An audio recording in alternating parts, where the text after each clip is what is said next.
Pak Marjoko ya. Tadi ada masukan dari Pak Marjoko, Kepala Desa Sidoarjo bahwa Sidoarjo. Berjo ya Bapak ya.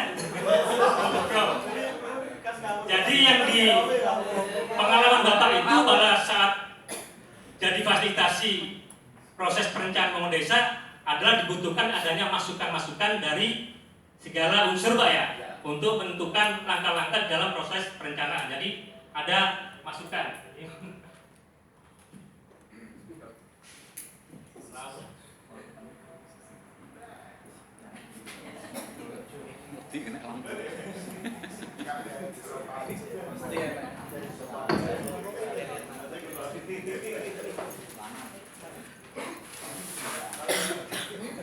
Jadi ada masukan.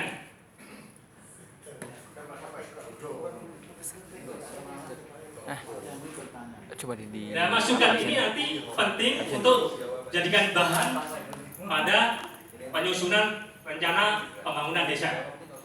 Baik. Jadi memang tahun bahwa terkait dengan perencanaan pembangunan desa ini, langkah-langkah yang pertama harus ada masukan dari masukan. Jadi masukannya terkait apa Bapak Ibu sekalian? Kira-kira terkait apa masukannya Pak? Data yang diperlukan? Terkait apa Pak Bu? Tentunya terkait dengan profil desa. Kenapa kok data-data profil desa yang dibutuhkan? Karena kita akan menyusun perencanaan pembangunan di desa. Jadi profil desa itu perlu harus kita ketahui. Nah, dari profil desa ini Bapak Ibu sekalian, maka akan kita lihat dari tiga sisi. Dari sisi sketsa peta desa, kemudian dari sisi kondisi alam di desa itu akibat dari perubahan musim. Nah, makanya ada dilihat dari sisi kalender musim. Kemudian yang ketiga adalah keberagaman lembaga di desa itu sendiri dari bagian kelembagaan. Nah, dari tiga sisi ini, masing-masing sisi akan kita data permasalahannya dan potensi yang ada di desa itu. Akan kita data permasalahannya. Kira-kira permasalahan terkait dengan sketsa desa itu apa? Terus potensi yang dimiliki desa itu apa? Kita data. Nanti kita ada namanya formulir data permasalahan desa. Dilihat dari tiga sisi itu. Kemudian juga nantinya dari masalah dan potensi yang ada, tentunya nanti akan kita rencanakan tindak lanjut pemecahan masalahnya. Oke, baik. Dari setelah kita kelompokkan permasalahan-permasalahan dan potensi desa yang ada, maka tentunya kita akan menghasilkan suatu data. Yaitu data yang pertama adalah data hasil perencanaan pembangunan desa. Mana yang didanai oleh swadaya masyarakat atau pihak ketiga, mana yang sumber pendanaannya sudah jelas. Yang sudah jelas itu contohnya ada sumber pendanaan dari alokasi dana desa, ada sumber pendanaan dari dana desa yang bersumber dari APBN maupun bagi hasil pajak dan retribusi daerah yang bersumber dari APBD kabupaten. Betul. Itu data hasil yang daripada pemetaan data permasalahan tadi. Sudah kita ketahui bersama Bapak Ibu sekalian, dari langkah-langkah penyusunan perencanaan pembangunan desa itu nanti diharapkan akan menghasilkan dokumen perencanaan. Apa dia? Yaitu yang namanya RPJMDes dan RKPDes. Nah, dari RPJMDes itu nanti akan diadakan pemeringkatan usulan kegiatan pembangunan. Kemudian diadakan indikasi terkait dengan program pembangunan desa yang diselaraskan dengan program-program pemerintah pusat, pemerintah provinsi atau pemerintah desa yang akan masuk di pemerintah desa Bapak Ibu sekalian. Jadi harus ada penyelarasan program. Nah, dari RPJMDes ini akan kita breakdown, kita jabarkan di dalam program pembangunan tahunan, yaitu yang namanya RKPDes untuk 1 tahun. Nah, dari masing-masing hasil daripada langkah-langkah proses perencanaan pembangunan desa ini nanti akan dijadikan berita acara Musrenbang Desa, yaitu terkait dengan berita acara RPJMdes dan RKPDes, yang mana nanti hasilnya adalah dokumen perencanaan. Ada perdes tentang RPJMD dan perdes tentang RKPD. Nah, sebelum jadi perdes tentang RKPD, tentunya ada daftar usulan rencana kegiatan pemerintah di desa. Nah, itulah gambaran umum terkait dengan perencanaan pembangunan desa. Untuk kajian lebih lanjut mengenai dengan kajian kondisi di desa dan pengelompokan masalah dan pemeringkatan tindak lanjut pemecahan masalah nanti akan disampaikan oleh kedua rekan kami, yaitu Bapak Nurul Mukid dengan Bapak Suyanto. Untuk itu terkait dengan pendalaman pengkajian kondisi desa akan disampaikan oleh Bapak Nurul Mukid. Dipersilakan Pak Nurul Mukid.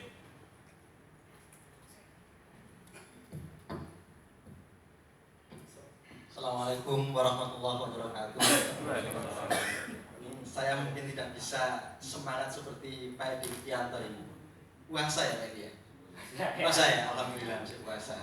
Nah, sebelum saya melanjutkan apa yang telah disampaikan Pak Edi, sebenarnya kalau saya lihat dan saya amati, Pak Edi tadi sudah menjelaskan mulai awal sampai akhir. Nah, karena materi yang akan kami bawakan itu adalah praktek penyusunan perencanaan pembangunan desa, agar nanti teman-teman kepala desa, perangkat desa ini bisa langsung praktek. Silahkan dibuka dulu materinya yang kami berikan, pura-pura ya Pak ya, seolah-olah gitu ya, pura-pura begitu. Nah, tapi sebelum itu saya ingin menjelaskan beberapa hal, melanjutkan sebenarnya yang dijelaskan oleh Pak Edi. Saya lupa kenalan ya. Perlu kenalan Pak?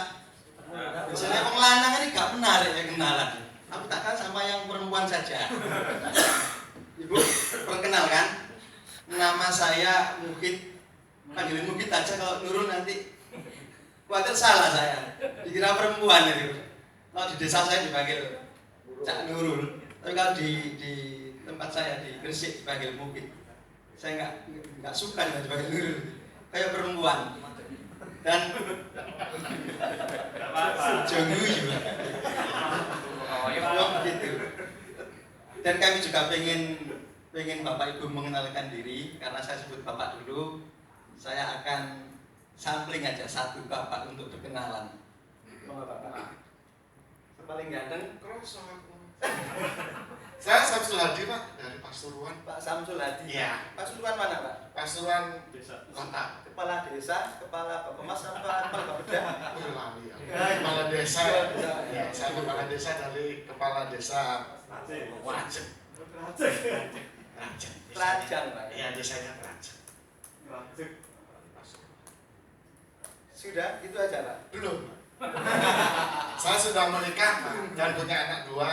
Alhamdulillah perempuan. Alhamdulillah. Ya, yang satu sudah menikah. Aku saya lanjutkan perkenalannya nanti habis. Maksud saya biar habis waktunya Pak. belum selesai Pak. Saya pengen tanya ya. Selama Bapak jadi kepala desa berapa tahun? 4 tahun Pak. 4 tahun. Ya. Ini periode pertama atau kedua? Pertama. Pertama. Berarti sudah pengalaman buat rencana Pak ya? Belum Pak. Duh. Nasi gawe sopo? Pak Carek. Pak cari mana Pak? Gak kesini Pak? Takut. Pinter Pak. Ya. Kalau gitu gini, saya pengen ceritain Bapak dalam rangka perencanaan pembangunan. Cerita aja Pak, untuk sharing. Ganti tanah sebetulnya. Sebetulnya saya ingin bisa cerita Pak. Alhamdulillah udah cerita aja Pak. Ingin bisa cerita namun setelah nanti disampaikan nanti hasilnya akan kami ceritakan. Terima kasih Pak. Baik, matur nuwun Pak Samsul Hadi. Tiga tolongan. Ini jenenge ngerjai tapi dikerjai itu saya ngerti.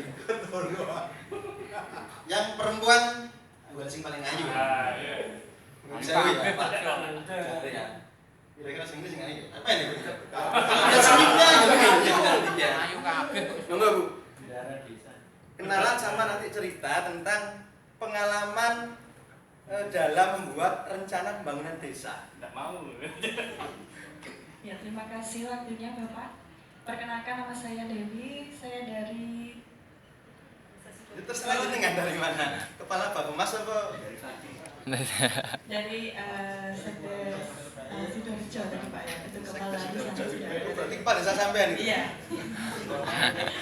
Iya, pengalaman kami pada saat menyusun perencanaan di desa itu adalah pada saat membuat RKP desa itu ada beberapa kegiatan yang sebelumnya tidak ada di RPJM desa. Ya, sehingga sebenarnya dalam proses perencanaan seperti itu tidak benar Bapak ya. Jadi seharusnya dari RPJM desa nanti di breakdown menjadi RKP desa. Tetapi karena ada permasalahan darurat sehingga ada suatu kegiatan yang tidak direncanakan di 6 tahun sebelumnya itu dimasukkan dalam dokumen RKP desa. Nah, bagaimana Bapak itu menyikapinya? Terima kasih. Iya, sambil ditanya. Saya ditanya kan bertanya.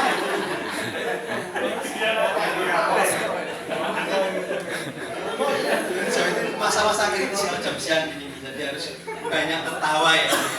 Baik, karena dua orang yang saya sampling tadi, dua peserta yang saya sampling, tak tanya yang satu gagal saya memberikan pertanyaan, yang kedua saya tanya malah bertanya. Jadi sebaiknya saya lanjutkan saja.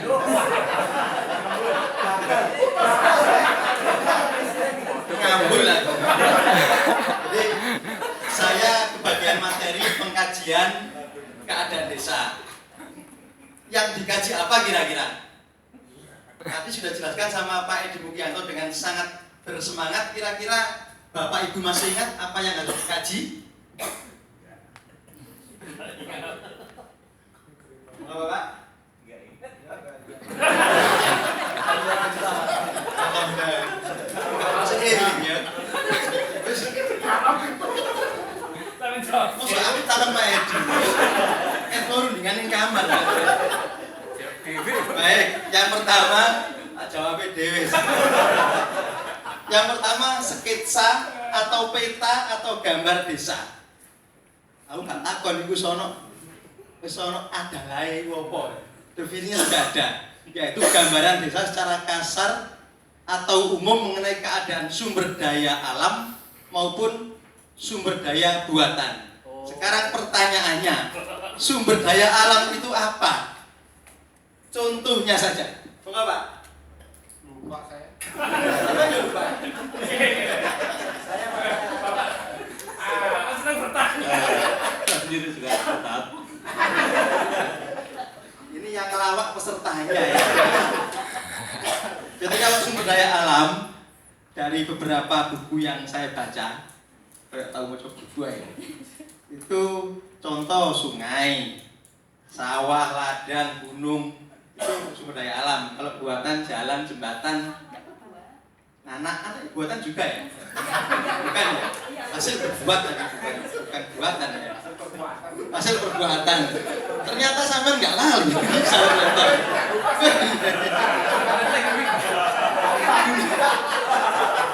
Gunanya apa? Oh iya, jalan bayi bukan jalan anak. Kalau jalan anak sekolah sampean pasti lupa. Kalau jalannya bayi nggak lupa ya Pak. Sering disambani. Yang kedua, kegunaan dari sketsa itu adalah pemetaan masalah dan potensi.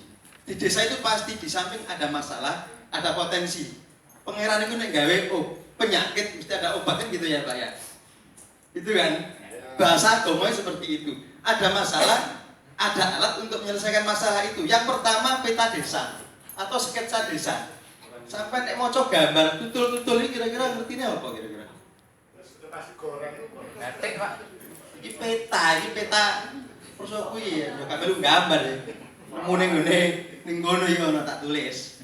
Nah, di peta ini sudah menggambarkan potensinya di mana, masalahnya di mana. Contohnya, contoh tak lanjutkan ke sini dulu.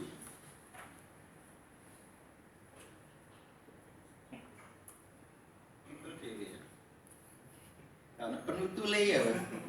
Jadi kalau ada masalah, contoh ini ya, contoh nanti prakteknya setelah ini ya.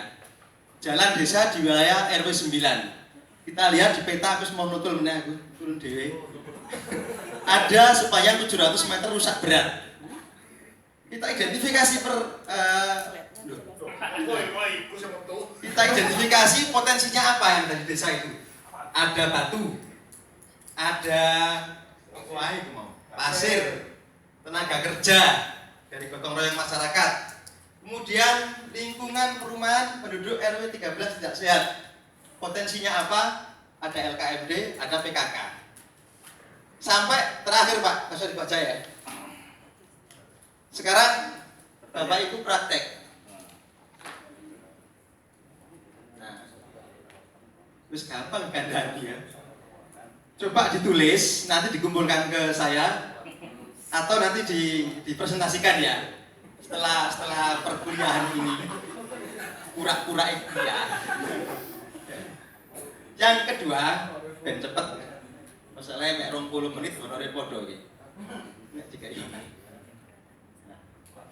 Teknik pengkajian kalender musim.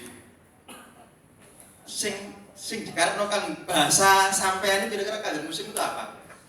Iki lah bahasa wong pinter-pinter dhuwur kono.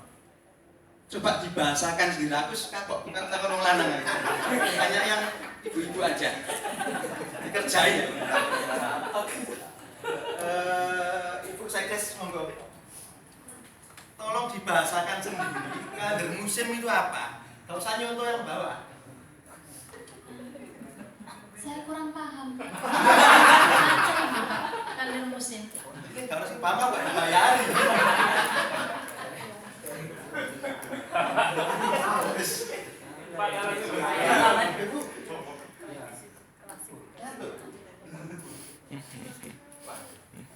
Aku sampai semotok gak dengar. Namanya siapa?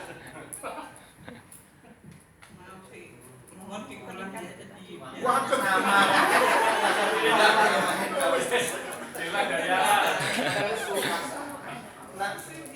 Oh Erna, Bu Erna ya. Sekdes kepala desa atau guru?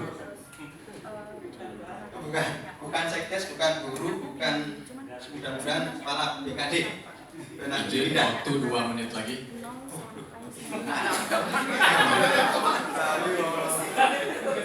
Akan melawak ya. Saya lanjutkan.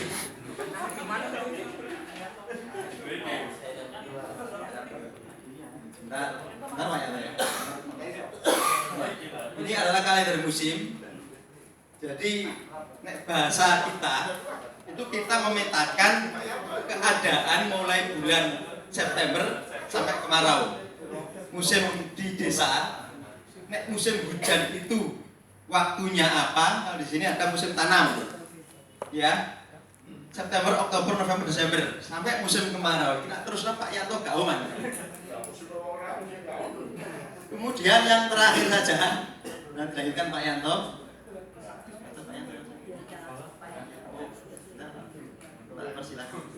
Nah, baiklah karena saya dibatasi waktu, sebenarnya masih ada ini bahkan kelembagaan. Barangkali saya terlalu banyak ngomong, saya mohon maaf yang sebesar-besarnya. Ini dilanjutkan teman saya Profesor Yanto. Baik, terima kasih. Assalamualaikum warahmatullahi wabarakatuh. Bapak Ibu sekalian yang saya hormati, ini kami ini sudah tersita waktunya yang cukup banyak, tapi mungkin kami hanya menampilkan formulir-formulirnya saja.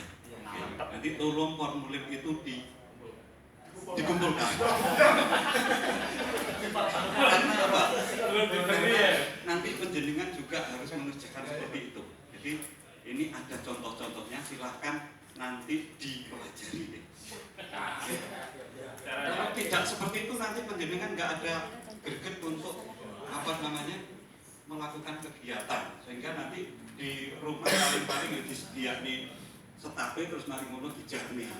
Utamanya kepada teman-teman kepala desa ini biasanya seperti itu. Padahal kalau merencanakan sesuatu itu harusnya dilakukan dengan musyawarah dan sepakat, diinventarisir dulu permasalahannya. Oke? Jadi ini ada formulir 4 ya, saya langsung 4 ada dengan pengelompokan masalah. Tadi sudah disampaikan bahwa mulai awal tadi sudah ada masalah-masalah yang harus dipecahkan. Kemudian kita inventarisir di sini. Kepala desa Gudangan. Nah, ini berikutnya. Sekarang itu kelurahan, Pak. Sudah ditutup, Pak.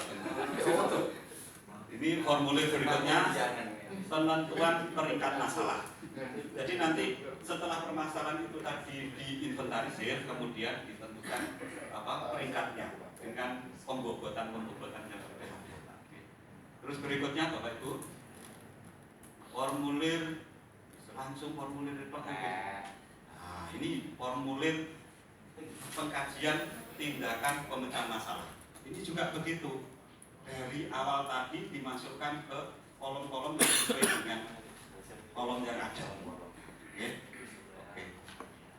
Kira-kira sudah cukup ini. Nah, ini yang berikutnya, penentuan peringkat tindakan. Jadi tadi masalah sudah diperingkatkan juga, terus sekarang tindakannya juga diperingkatkan. Contoh pengisian apa? Contoh pengisian ya, dicontohin. Terima kasih.